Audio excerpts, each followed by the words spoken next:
we can go ahead and get started. So, welcome everyone. Thank you for joining us for our final Toolkit Tuesday webinar of the 24-25 school year. I'm Rich Granger with DriveOhio. We're part of the Ohio Department of Transportation, and we're glad you're here for this bite-sized learning for busy educators. Today we've got two awesome guests. We've got David and Chelsey here with us. We'll let them get introduced in just a moment. To help us get started, I'm just going to have a few reminders for everybody. The first reminder is you can watch all of our episodes of these webinars on our DriveOhio YouTube channel. So find us there and check out other episodes you might not have seen. Today's webinar is being recorded. Audio for our participants in the audience is disabled, but we definitely encourage you to submit questions through the chat through Teams. So we encourage questions throughout the discussion, and then all of the recording and slides will be shared on our website and also on our YouTube. And this is all in support of the DriveOhio Educator Toolkit, a free online platform, a collection of K-12 educator resources, including free curriculum, career connections aligned content, and professional development like this webinar. So with that, we're going to introduce our panel and get this conversation started. So David, I'll start with you. If you could introduce yourself and tell us, what does a typical day look like at Minority Tech Alliance? Hello, everyone. Thank you again, Rich, for having us.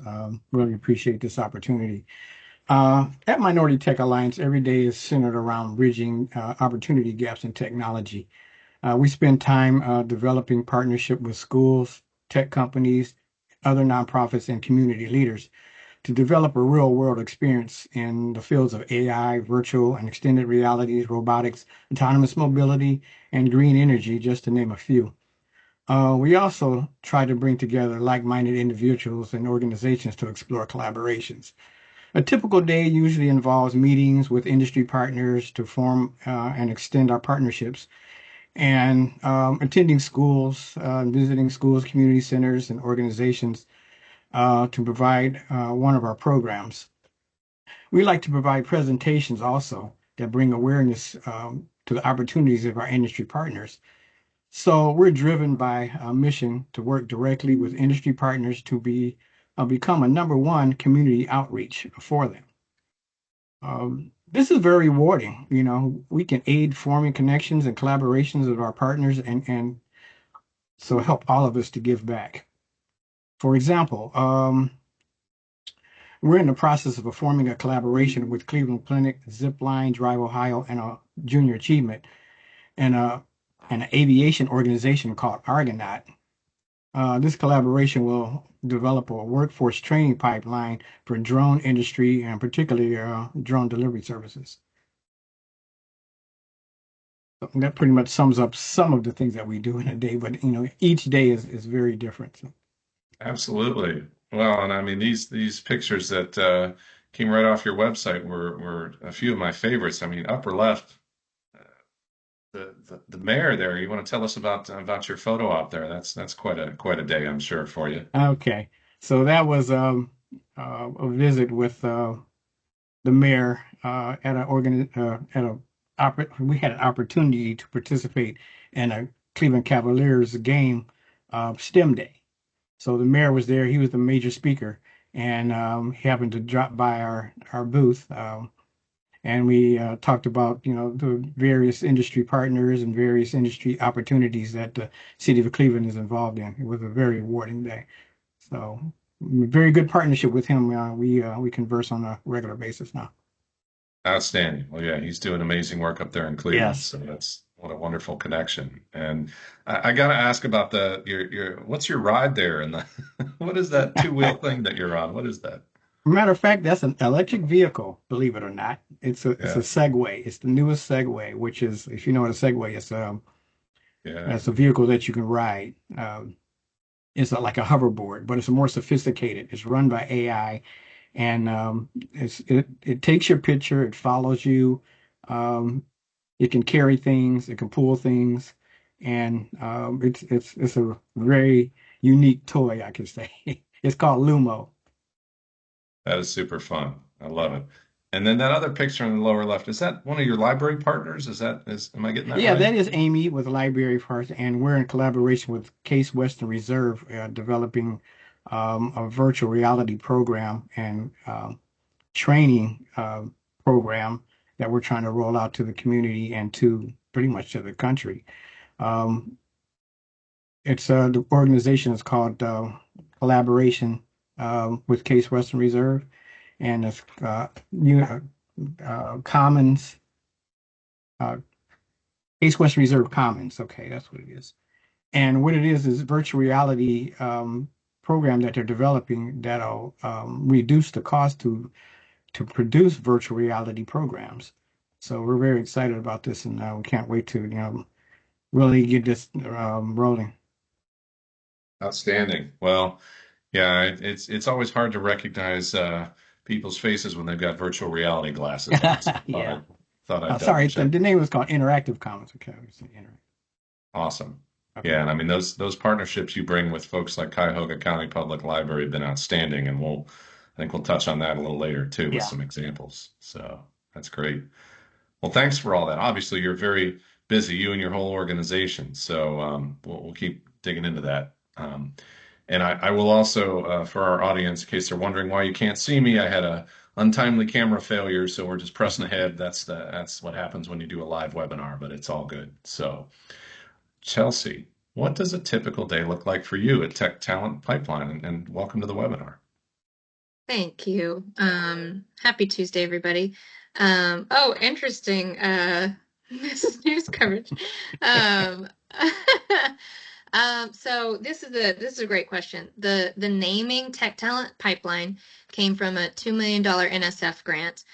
Since that time, we have expanded with multiple other funding opportunities and grants, but typically what people reference with Tech Talent Pipeline is in the summer. And this summer, we will have 300 paid IT interns. And then we've moved into the middle school space as well. We will have 620 seats for middle school students in grades 5 through 8. We will have 21 different STEM camp sessions with 11 different options for students to participate in, just have like variety of choice. And all of the STEM camps for middle school kids happen on CSU campus. As for high school kids under this tech talent pipeline and how it's grown over many years, we will have 23 different work sites. So it's just based on student interest, and some of the work sites have prerequisite skills or interviews in a variety of ways, and so they're all over the city. That's Yeah. amazing, and to see such a close collaboration between the K-12 and the higher ed. I mean, that seems Yes. like a pretty, long-standing partnership. Is that right? Yes, this partnership has existed for a decade, and it culminated with the opening of the Center for Computing Education and Instruction. And I think the newest piece for those who are already familiar with this partnership between CMSD and CSU is that this summer we will be really moving forward with the application of technology in high growth and high demand areas, specifically environmental sustainability, um, biomedical engineering and sciences, as well as construction management, which is one that most folks do not think about. But the way that the state defines technology careers is pretty broad. And so the idea is to get students exposed to real projects, real work. All of it falls under work-based learning for these high growth and high demand careers, many of which require a 2 or 4 year degree. So this partnership at CSU is also essential because we're supporting students who are underrepresented in these career fields. And when you think about the need to have a college pathway attached to this, you really need to start thinking about how you can help students feel comfortable on a college campus and have higher retention rates when they get to that point in the pipeline. So we're still growing, Rich, and we're not done yet.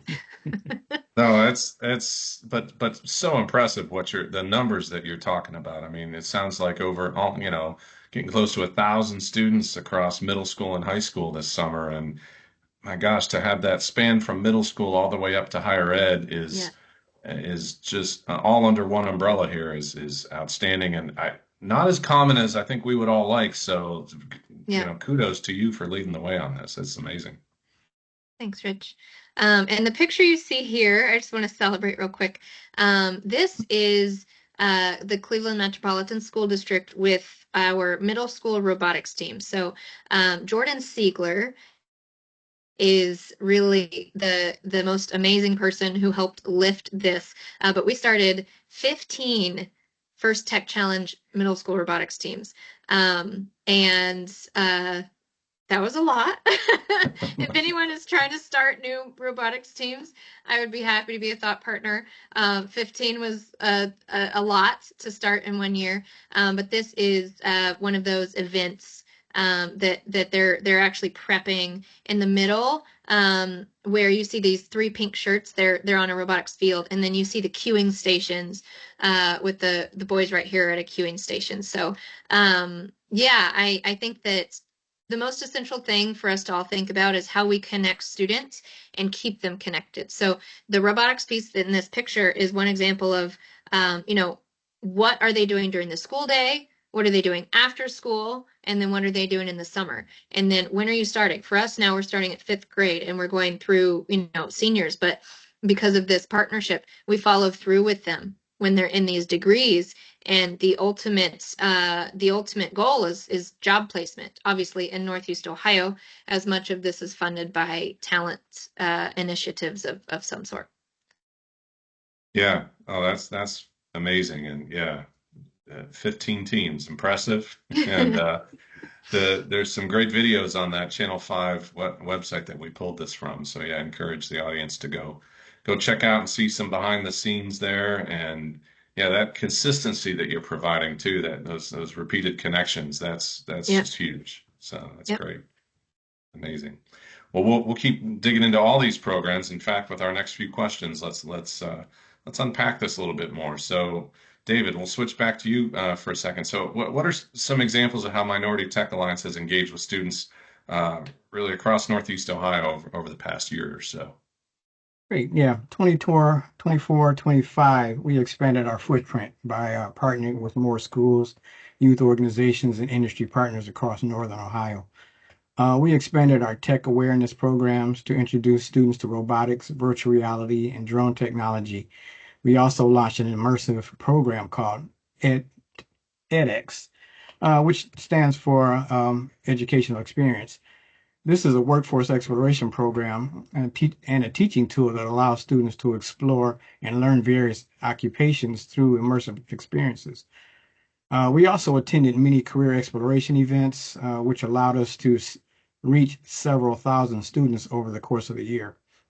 For example, we are participating in a Cleveland Guardian STEM Day progressive field event tomorrow, which anticipates 1,200 students and 3,000 parents attending, which is very good. So, by the way, for those who don't know who the Guardians are, it's our Cleveland baseball team. So at these events, we provide firsthand experiences with high-tech exhibits. For example, one of our exhibits is computer vision. We show students and individuals that come to our exhibit how computers see us. This application is used in driverless cars, robotics, warehouse packaging, and just to name a few applications. Outstanding.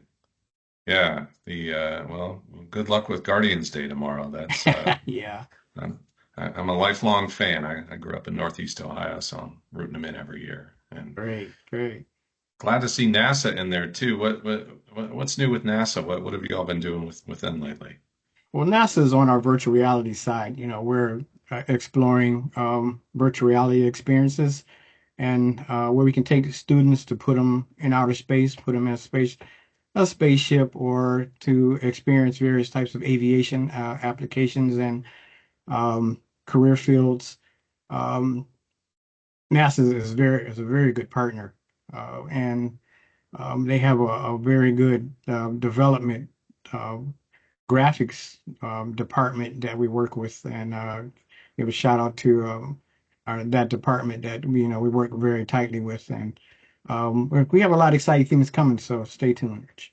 So, I love it. No, that's great. And yeah, NASA's been a great partner with all of our advanced air mobility initiatives around the state, and I know they've got a nice advanced air mobility STEM toolkit on their Yep. website, and yeah, we look forward to a lot more collaboration with groups like that into the future. So that's great. So, Chelsey, similar question. I know you've given a few examples already, but what are some highlights from the past year or so for Tech Talent Pipeline? Yeah, so I think it's easiest to break it up in different aspects of the student experience. In the school day, we support computer science teachers. We are in the majority of CMSD high schools. We are in a small number of K through 8 schools. However, we have a lot of K through 8 schools. So we were in 15 this year, 15 of 68, I believe. So we're trying to expand access during the school day. Robotics is one of those options where maybe there's not a licensed teacher at the school, but we can still give access to, robotics and computational thinking and exposure to like design and mechanical sub teams you'll see in high school robotics teams, electrical. So that's another way, another strategy to provide access. I think anything around competitive robotics is a really great example of number one, work-based learning, and number two, how to provide access if you don't have the appropriate scale of teachers in your district that are licensed in computer science, because it takes time to get teachers licensed. So I think that during the school year, we serve thousands during the school day. CMSD is quite large. We have 35,000 students. And then after school, we served in robotics 220 middle school students. And our high school team's first robotics competition, which two teams went to state this year, the all-girls team and Garrett Morgan Gridlock. We serve anywhere from 150 to, we're getting closer to 175 about this year. So that is also growing with limitations. How many kids can be rostered? So you look at school day, your instructors, you look at after school, what students are offering. The other way to look at this from a district perspective, or if you're a nonprofit plugging in, is what events students have access to. So we have events every quarter and multiple events each semester. There's either big events like IT Passport put on by the Greater Cleveland Partnership, or big events that are competition oriented like Data Palooza put on by Mosaic Tech Movement. And then in addition to that, there's all of these different site visits. So Highland is always great about hosting field trips, if you will, as site visits for students who are interested in IT careers.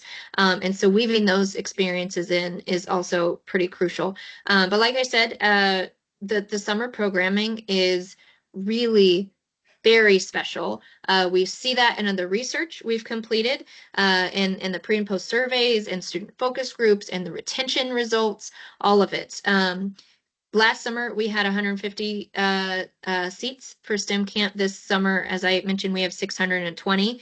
That's because middle school is crucial. I'm sure I'm preaching to the choir, but when you show students what the options are in middle school, you help them see themselves in those careers before they opt out, because for any realm of reasons, they don't see themselves. We lose students in sixth, seventh, and eighth grade, as we all know. So it's essential in whatever way is possible in any type of partnership to get middle school students access to this type of programming. And then our goal, because we have both, is you find out a little bit more about what a middle school student likes, and then you try to give them those experiences. But we also tell our middle school kids and high school all the time, it's just as valuable. Oh, sorry, my lights went off. It's just as valuable to understand what they don't like, because the more they understand about what they don't like, then the more you can gear them in the right path of what their interests really are. Sorry about the blackout over here. I've had that happen to me too. I understand. And look at me. You can't even look at me. So hey, we're all we're working through it. It's okay. No, this is I mean, continued brilliance here. I mean, I love how you painted the picture of classroom, after school, that nuance of, qualified instructors and bringing other partners to the table, having all those resources and blended funding together, and then of course, the summer is a major highlight too. So you're year round, you're middle school through higher ed. I mean, what does your team look like that supports all this? I know it's probably a combination of staff and partners and other resources, right? There are three people who make up this entire team. One of them is essentially on contract and not full time.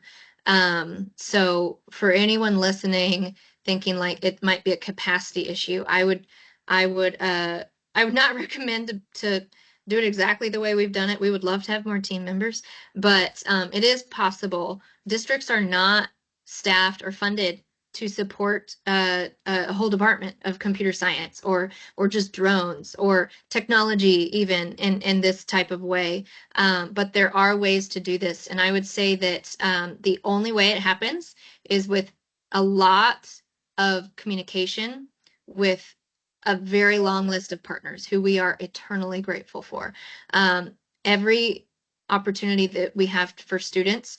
In most cases, that is made possible by multiple partners for each opportunity. And I'm not just discussing funders, I'm talking about the folks who actually help lift these opportunities. So David, as an example, is one of our partners who is supporting interns this summer with their drone experience. Now they have two other experiences. It's a three-way rotation, but when they are getting their drone license and learning more about picking up and dropping off payloads with drones, they get to spend time with David. And so, in the same vein, from the district perspective, any chance we get to co-fundraise with any of our partners who are going to impact our students in a positive way, no matter what part of the year, what type of experience, or what grade level, that's also essential. And I think the only way that we build this type of work, it has to be a community-wide, everyone lift together with very common goals and outcomes that we're driving towards. So this is definitely made possible, I think, because Clevelanders have really come together around it. Not just the Cleveland Metropolitan School District and Cleveland State University, but a long list of nonprofit partners who plug in with students and provide experiences, as well as the mayor's office. This is all very much lifted and supported in a work-based learning initiative as well. So this work is definitely possible.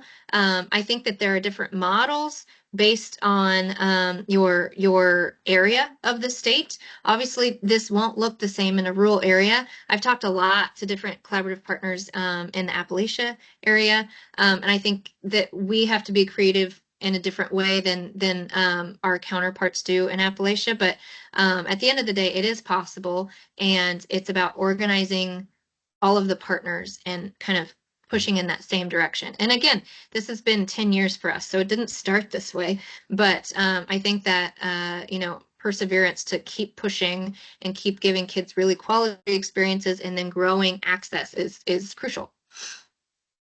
Absolutely. And if you think about all the tech that has changed in the past 10 years and what's evolved, I mean, those students you first engaged with, they're done with school by now, right? They're out there in the workforce. And so that's just amazing to think about the impact you've already had, let alone where this is Yes. all headed. Yeah. Rich, it's so funny. I used to be principal before this, and my students that I actually had as a principal at John Marshall IT, when they were in high school at the John Marshall IT, right? It was an IT school. We're the first school in Ohio to focus on computer science, but we did not teach AI. They went to high school before Chat GPT ever dropped. And Yeah. so fast forward, both of these two specific female students I was talking to during finals week last week, they were doing a final for a machine learning course, and they were sharing their presentation with me, and it's just amazing. I mean, their high school experience was one set of things, and then by the time they got to college, they got to major in data science, and they got to take a machine learning course as undergrads. Like it's I think it's fun, but like there's no way to even keep up. We have to keep up as adults. We have to keep breaking barriers to funnel it down to them. I'm so appreciative. David always sends me these amazing stats about like workforce and AI and VR and all these things. And so that's the other thing. Like we are so like inundated in the district as most educators are, but those partners also like share with me like, don't forget about this. give kids this experience. This is how you can do the experience. Here's the equipment. Here's the experience. Here's when we can do it, you know? So we have to have that communication so that we're not trying to own this all ourselves or even figure it out all of ourselves, because that's impossible for districts, especially with everything going on. We have to really thankfully have those partners and rely on them to figure this all out. You've described it perfectly. Those of us that are feel even somewhat closer to the tech struggle to keep up. So it's almost impossible for teachers and parents and students to keep up with it all. So it takes the whole community. It really does. That's amazing. So, Chelsey, you might be able to walk us through this next question, and David, feel free to chime in. But tell us, you talked about statewide, and of course it varies in how it gets implemented. But the Ohio High School Tech Internship program is a statewide resource that is being implemented in different ways. What's your take on how this program works? Yeah, so I am grateful for the Governor's Office of Workforce Transformation. This program started years ago, and it allowed us to scale. We would not have been able to scale as easily without this program. So essentially, this is a program that focuses on getting high school students interested in technology and then pursuing technology career fields. Everyone has access to this around the state. There are different intermediaries that you would work with. In Northeast Ohio, we chose YOU, Youth Opportunities Unlimited, as our intermediary. There are different intermediaries per region, but this is a program that provides students stipends and wages for their summer internship. And the intermediary essentially gets a reimbursement for every student who does a HSTI, often we call it HISTE internship. So this is about getting students engaged in these high growth, high demand careers, to think about pursuing next steps in the career, but it is a paid experience for students in the summer. This is a great program for industry partners, or you can go through your local TANF provider, TANF, all caps. That is the way that we used to fund these programs before HISTE came along. Those providers are typically the ones also taking advantage of HISTE, High School Technology Internship Program. But at the end of the day, even if there aren't enough HISTE seats in your region, you can all get students TANF funded. TANF is a type of funding similar to SNAP, or it comes from the same type of funding source, generally from the state. And every region has TANF funding available, and it's another way to pay students in the summer. Often, the students who would need this type of upward mobility type of program anyway. So even in the rural areas, I know we're urban, so it feels so different. In the rural areas, everyone has TANF, and this is a great way to connect students, because for our students who are low income, low SES, we know they have to work in the summer. They have to get paid. And so this is an opportunity for them to get paid, but to do something that is a trajectory towards a high growth and high demand career, which is what we all want. And as we all know, we want to fill Ohio jobs with Ohio kids. But we have to make sure that we're getting those students in this pipeline early enough, and then supporting them through it for that job placement. So check out HISTE in your region.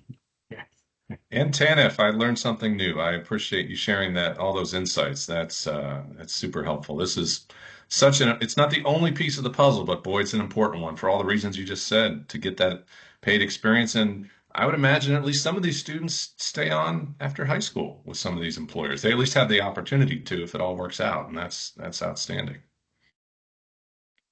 They absolutely do, and there's nothing wrong with them taking a job and still going to college, or taking a job and letting their employer pay for some of the certifications or classes they want to do. It does happen, and so that's the piece. Is these high school internships build their network, and as we all know, that's how you get a job.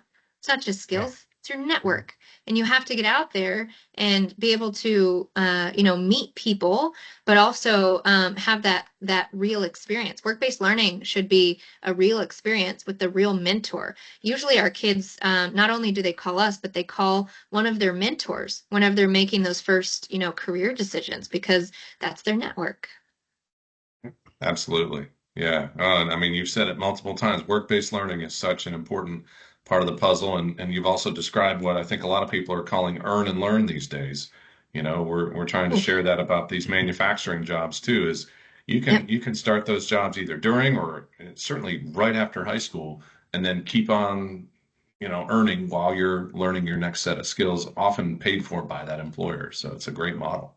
Yeah, absolutely. And Rich, I want to underscore too for any district K through 12 folks or university partners or whoever might be thinking of pre-apprenticeships.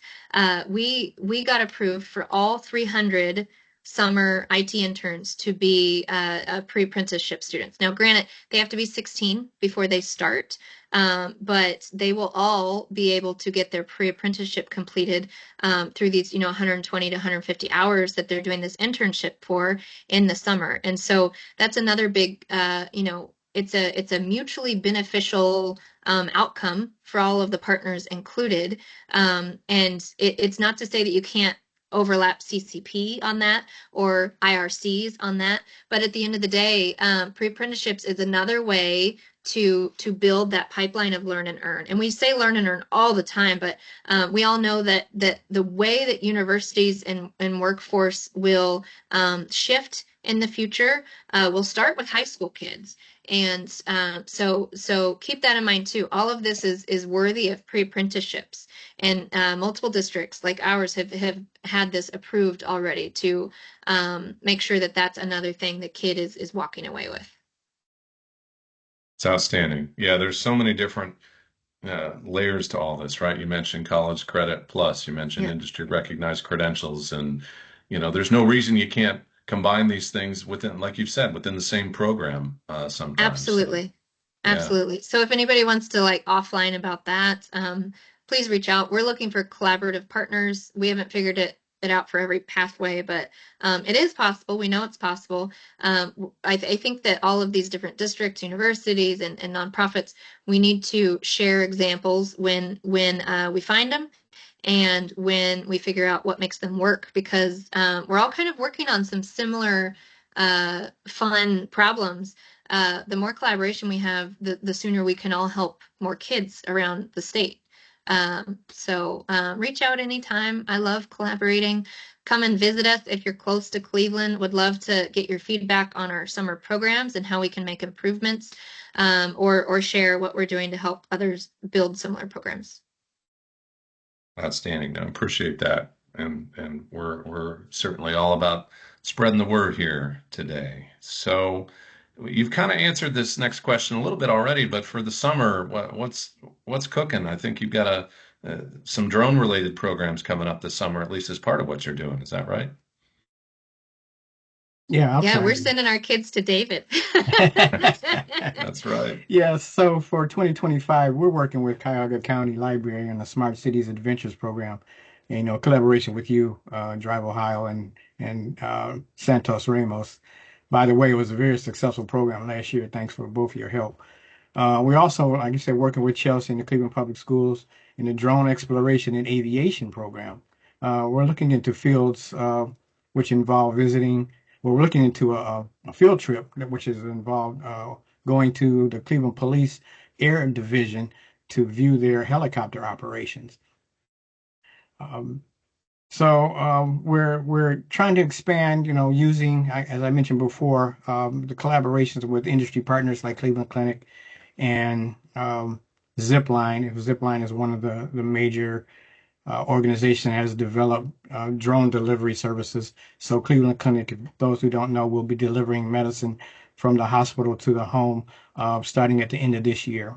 So we're looking to partner with that to try to build a pipeline for students to actually learn how to fly a drone or to build a drone or repair a drone. That's exciting. Love it. Yeah, the other thing that we're trying to do, so a lot of the students we're sending to David are high school students, obviously as interns, but a lot of that pipeline is becoming more relevant for middle school students as well. Yes. We have the Verizon Innovative Learning STEM Achievers program, and they have 5 rotations. Every one of those 200 middle school kids, we have 100 boys, 100 girls. They will be able to have a drone rotation. Previously, every other summer we've done this. It's been Sphero, robotics, microbits, 3D printing, and VR headsets. Now they'll have a fifth one with drones, which means, that is one of the camps where if students raise their hands and like, Miss, the drones are my favorite, I'll be like, great, come meet David. And when you're 14, you can go do David's internship. And that's the Right. handoff that we're looking for. But then in addition to that, the library is also coming to run their drones program, very similar to what you're looking at here with another STEM camp. And then we're really going to try to introduce 45 of our environmental sustainability students to the idea of drones in the area of urban ag and just monitoring the Cleveland Metro Parks areas and similar areas. Even though it won't be their full experience, they won't get drone licenses like the students we're sending to David. We want them to be aware of how the technology will impact the field. So this is the group of Yeah. students who might care about field science and data analytics or climate adaptation and resilience. But the drone piece is a tool for the folks in this career field to accomplish different tasks around these issues. So there's lots of different ways that we're thinking about drones, but I think the most important piece is to make sure that for students who want to go really deep with drones, they have someone like David who can take them as deep as you can to get their license and to really look at like what are the next steps in a career that might focus on drones and driving drones, maybe for the Cleveland Clinic and Zipline. It's amazing. Yeah, and that opportunity, like you say, whether it's getting for the older students going all the way through with the FAA Part 107, which will get you 6 points out of 12 points on that industry Yep. recognized credentials list. Yep. I know our friends at Cuyahoga County Public Library have done a nice job of integrating the lower lift of getting the FAA Trust certificate for the younger Yep. students, sometimes at the end of a 5-day camp. So Yep. there's, and I love how you mentioned the way that you're having those middle schoolers test out several different things, which is Yep. just incredibly smart. So that way they can lean into more than one, I'm sure, but it gives them a chance to kind of then, because middle school is decision time, whether they realize it or Yeah. not. Some of the decisions they Yeah. make will set up what happens in high school. It's a big deal. Yeah. And it's usually them not realizing it, especially for young women. They they start forming these mental barriers or mental blocks about where they belong and where they might not belong. And that's what you got to break down. Because our kids can belong wherever they want to belong and wherever they have interest. It's the other stuff, the other noise that our students experience that deters them. But at the end of the day, Ohio needs as many technology ready workforce folks that we can have. So every kid matters, and no matter what their background or what their interest, every kid's going to need to have a background and an awareness and application of technology, no matter what career they go into. So I think that's the thing that we all have to lift and get behind is how do we help our kids understand what their world's going to look like, and how do we help them plug into that in a way that gives them purpose and a drive to help people, because that's what most of our kids actually want to do. I, you have said it perfectly. I have no notes on that. That was amazing. Thank you for sharing that.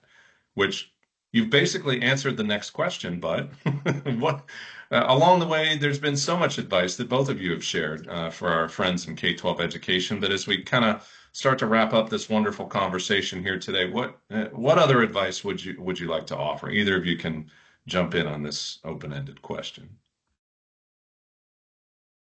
My advice is for have educators just to research the advancements because everything is moving so fast, it's hard to keep up. So if it's any way you can, take time to see what the next advancement is and pick one that you can actually master or get information that you can help your students to learn would be great, because we're not educating the kids where they need to be with this new technology. It's taking over, and there's going to be a lot of jobs lost. So we have to build the workforce to actually compete, with the world, with these type of jobs that are going to be existing or coming online and that are here today. So I would just say, yeah, just get in your lane and just to find out exactly what you're comfortable with and try to teach that.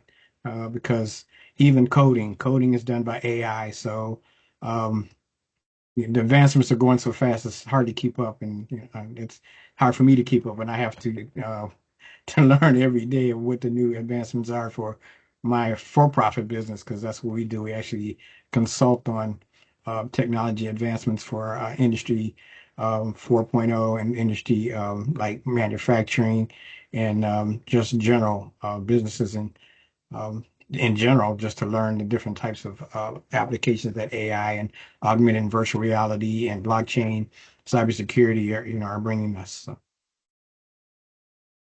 Yeah, for sure. Rich, I'm going to break it down for the different audiences. If you're a K through 12 educator, check out Teach CS. It's funded by the state of Ohio, and it's not a reimbursement. It's just kind of like a scholarship is what it would feel like for any K through 12 educator to go get a computer science licensure. There's lots of universities that have grown and added programs, so there's lots of options. But look at Teach CS and encourage your peers to also, think about taking advantage of this state legislation to get an added computer science license. The second thing is for K through 12 folks, go to your board meetings or your district leadership, but it might be speaking at a board meeting to convince the board to adopt an AI policy. If you haven't adopted an AI policy, you will have blocks until you do. There are some real cybersecurity types of safety things to be thought through. So advocate for that if you don't already have an AI policy so that your district can get access to students, not just for using AI as a tool, but also learning how to use AI themselves in an AI assist, computer programming type of thing, or in the actual career oriented way, not just to help them learn in a different way as an instructional technology tool. The third thing I would recommend is to pay attention to the computer science graduation licensure issues. So there is a computer science graduation requirement on the budget bill docket right now, as well as some licensure pieces. So if you're teaching computer science, or if you care about computer science or this area of technology and careers, pay attention to that legislation. We'll know by the end of June when legislators vote. For university partners, if you're not already connected to a K through 12 district, find a way to do that. And if you're in Northeast Ohio, I'd be happy to help you with us or others, because so many of these things are made possible through a university connection with a K through 12 district. That is typically the foundation for other nonprofits to plug in and plug out of different experiences. But university partners are still essential in this space. And even though we have had an extreme amount of funding cut, it is still the best option to help students pursue the actual career, because 85% in Northeast Ohio, at least, entry-level careers still require a 2 to 4 year degree. So we have to have these teams come together. And if you're at a university, I would highly recommend making more connections, reaching back out to districts. That's Thanks, all Rich. outstanding advice. Thank you so much. And thank you to both of you for joining us today. I mean, so much wisdom has been shared here. I know I'm going to go back through the notes and and Yeah, pull this into what we're doing for the next school year for sure. So great. um, appreciate you both sharing all this. I know as we record this, we're heading into the summer and into the next school year. You all have amazing plans for the summer. I know at Drive Ohio, we're excited about pulling new resources into our toolkit over this summer for use during the 25-26 school year. So be sure to keep checking back in with us. We'll be sharing updates throughout the summer. One exciting example, we've been capturing footage throughout the season of the Ohio State University Formula Buckeyes team as they convert their race vehicle to all electric. We're going to have some 9 through 12 standards aligned curriculum that goes with those videos. All that'll be published into our toolkit, along with a series of hands-on activities, including from our friends at the Past Foundation through their portable innovation labs, working with Lego Education. They've already got some great videos with Steam All-Stars and superheroes doing things like race car driving and Lego builds and things like that. So that'll be one of our themes for the next year because we are building batteries all across the state, whether it's Northeast Ohio, Central and Western and Southwest Ohio. We've got in all corners of the state a lot of battery manufacturing happening. So that's another exciting area we'll be branching into. But I want to thank our audience for joining us. I want to thank our panelists for being here today. This is a wrap for this school year. Summer continues and the planning and work continues into the next school year. So thank you to all of our educators out there. And Chelsey and David, thank you again for being here today. We really appreciate it. Thanks, Rich. Thanks for having me. Happy Tuesday, everyone. Bye. Right. Thanks, everybody. All right. Bye. Take care now.